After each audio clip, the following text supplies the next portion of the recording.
कभी कभी ना सबसे डरावनी कहानियों की शुरुआत बहुत ही मामूली सी चीज से होती है। आज हम एक ऐसी ही कहानी में उतरने वाले हैं, एक अलौकिक कब्जे की खौफनाक दास्तान। जानते हैं सब कुछ कहाँ से शुरू हुआ? देर रात की इस एक जिद से, एक ऐसी मांग जिसने एक पूरे परिवार को एक ऐसे बुरे सपने में धकेल दिया जहां से निकलना नामुमकिन सा था। तो गड़बड़ का पहला इशारा एक बहुत ही अजीब, बल्कि कहूं तो घिनौने तरीके से सामने आता है, और इस पूरे खौफ के सेंटर में थी घर की बेटी सुगंधा। एक रात माँ मंदाकिनी रसोई में जाती हैं और जो वो देखती हैं उससे उनके होश उड़ जाते हैं। उनकी बेटी सुगंधा कच्ची मछली खा रही थी। सोचिए, उसका चेहरा और कपड़े सब खून से सने हुए थे। वो उस पल उनकी बेटी नहीं, कोई राक्षस लग रही थी। पर बात यहीं खत्म नहीं हुई। जल्द ही सुगंधा एक डरावनी राक्षसी आवाज में बोलने लगी। ये कहने लगी कि उसके अंदर कोई और रहता है। और फिर अगली सुबह घर के बाहर जानवरों के कटे फटे अंग बिखरे हुए मिले। अब ये मामला सिर्फ अजीब नहीं रहा था, ये जानलेवा होता जा रहा था। आखिरकार भुवन नाम का एक लोकल आदमी इस डर को एक नाम देता है, मेछो भूत। वो बताता है कि पास की नदी और हवेली पर इसी का साया है, एक ऐसी आत्मा जिसकी भूख कभी भी किसी भी चीज से नहीं मिटती।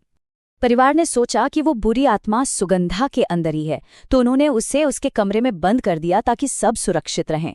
लेकिन वो बहुत बड़ी गलती कर रहे थे। उस पूरी रात एक अनदेखी ताकत माता पिता तपन और मंदाकिनी को परेशान करती रही। उनके अपने बेडरूम का दरवाजा कोई जोर जोर से पीटने लगा। फिर बिस्तर के ठीक नीचे से खटखटाने की आवाजें आने लगी, और तो और खिड़की अपने आप ही खुल गई। साफ था, खतरा सुगंधा के कमरे में बंद नहीं था, बल्कि अब वो उनके साथ था। अब परिवार के सामने एक ऐसा सवाल था जिसका कोई मतलब ही नहीं बन रहा था।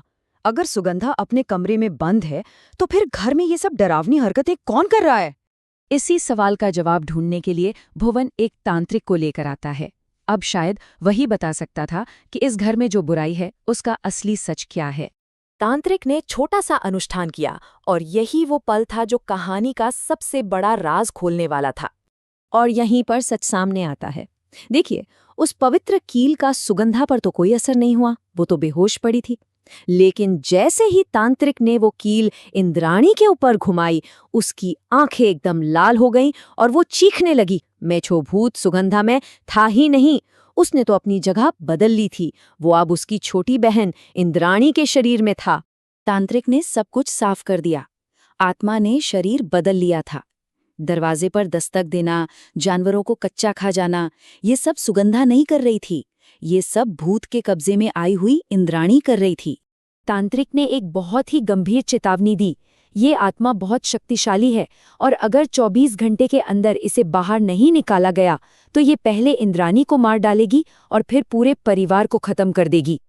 तो अब आखिरी मुकाबले का वक्त आ गया था, और ये वहीं होना था जहां से इस आत्मा की शुरुआत हुई थी, यानी नदी के किनारे।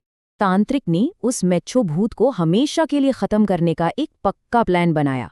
सबसे पहले हवेली को बंद करना ताकि वो वापस न घुस सके, फिर इंद्राणी को नदी किनारे कुर्सी से बांधना, और फिर मछली का लालच देकर उस आत्मा को शरीर से बाहर निकालना। और तांत्रिक का प्लान काम कर गया।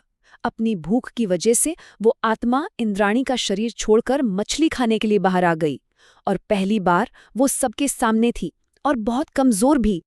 बस सही मौका देखते ही तांत्रिक ने वो जलता हुआ नारियल आत्मा पर फेंका, और पलक झपकते ही वो आत्मा जलकर राख हो गई। अनुष्ठान सफल रहा, और इंद्राणी के साथ साथ पूरा परिवार उस खौफ से आजाद हो गया।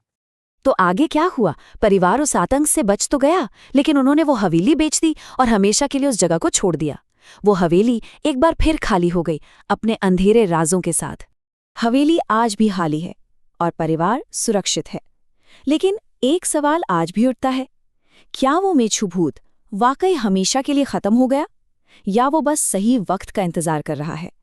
क्योंकि कुछ बुराइयां शायद कभी पूरी तरह से नहीं मरती।